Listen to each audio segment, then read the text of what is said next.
नमस्कार, के न्यूज में आपका स्वागत है। मैं हूं आपके साथ सोनी चौहान और आप देख रहे हैं स्पेशल रिपोर्ट। स्पेशल रिपोर्ट में आज हम एक बार फिर से देश के कुछ खास मसलों पर बात करने के लिए हाजिर हैं। तो चलिए चलते हैं विस्तार में।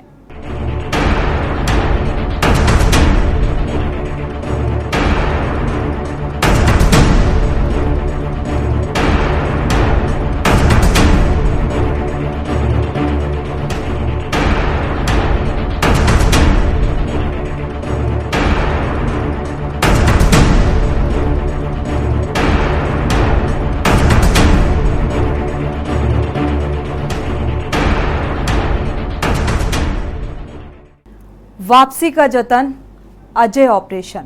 हमास के आतंकी हमलों के बीच इजरायल में फंसे भारतीयों को वहां से निकालने की मुहिम शुरू हो चुकी है और पहली चार्टर उड़ान बेन गुरियन हवाई अड्डे से रवाना होने के बाद अब ये सिलसिला लगातार जारी रहने वाला है। आपको बता दें कि ऑपरेशन अजय के तहत यात्रियों से कोई किराया नहीं लिया जाएगा। उनकी वापसी का खर्च सरकार उठा रही है और ऐसी जानकारी है कि कई लोग भारत की यात्रा करने में असमर्थ थे क्योंकि एयर इंडिया ने 7 अक्टूबर को इजरायल से अपनी उड़ान तुरंत निलंबित कर दी थी। विदेश मंत्री एस जयशंकर ने बुधवार को यानी कि आज ऑपरेशन अजय घोषित किया है और गुरुवार को इसकी समीक्षा बैठक की गई। देखिए ये खास रिपोर्ट।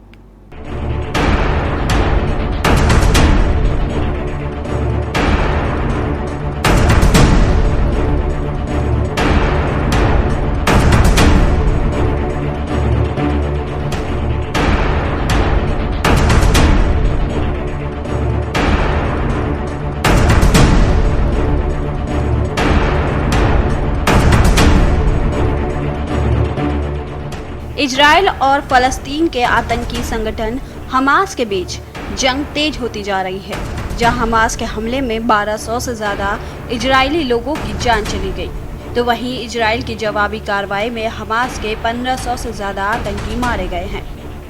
बता दें कि इजरायल में जंग शुरू होने के बाद से कई विदेशी नागरिकों की मौत हो चुकी है। वहीं सभी देश अपने नागरिकों को बचाने की कोशिश में जुट गए हैं। भारत सरकार भी अपने नागरिकों को बचाने की जुगत में लग गई है। भारतीयों को वापस लाने के लिए बुधवार को ऑपरेशन अजय शुरू किया गया। हमले के बाद से भारतीय विदेश मंत्रालय भी एक्टिव मोड में है और विदेश मंत्री ने इजरायल में भारतीयों को सावधानी बरतने को कहा। विदेश मंत्रालय ने इसको लेकर एक हेल्पलाइन नंबर भी लॉन्च किया है। वहीं विदेश मंत्री एस जयशंकर ने इजरायल से भारतीयों को वापस लाने के लिए गुरुवार को ऑपरेशन अजय की तैयारियों की समीक्षा की। बैठक में ऑपरेशन अजय को लेकर पूरी मुहिम की चर्चा की गई। विदेश मंत्री जयशंकर ने कहा कि इजरायल से वापस लौटने की इच्छा रखने वाले हमारे नागरिकों की वापसी की सुविधा के लिए ऑपरेशन अजय लॉन्च किया गया है। इसके लिए विशेष चार्टर उड़ानों और अन्य व्यवस्थाएं की गई हैं, जहां विदेश में हमारे नागरिकों की सुरक्षा और भलाई के लिए हम पूरी तरह से प्रतिबद्ध हैं। इजरायल से भारतीयों को वापस लाने के लिए जद्दोजहद तेज होने से वहां फंसे भारतीय परिवारों ने राहत की सांस ली है। दरअसल इजरायल के साथ बेहतर संबंध होने के नाते भारत ने हमास के हमले की निंदा की है। पीएम मोदी ने भी इजरायल के पीएम से बात कर एकजुटता जताई है। बता दें कि इजरायल में करीब 18,000 भारतीय नागरिक काम या पढ़ाई के सिलसिले में वहाँ रह रहे हैं। यहाँ रहने वाले भारतीयों का एक बड़ा हिस्सा देखभाल करने वालों के रूप में काम करता है, लेकिन वहाँ लगभग 1000 छात्र, कई आईटी पेशेवर और हीरा व्यापारी हैं। इस बीच हमास से लड़ने के लिए इजरायल ने पक्ष और विपक्ष को मिलाकर एक आपातकालीन साझा सरकार का गठन किया है।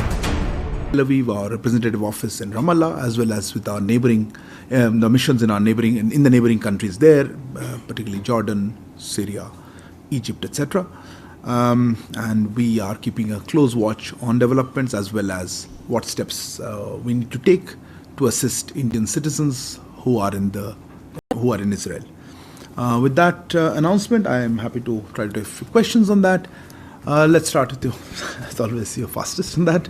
Yeah. Hi, sir. Siddhant from Vion.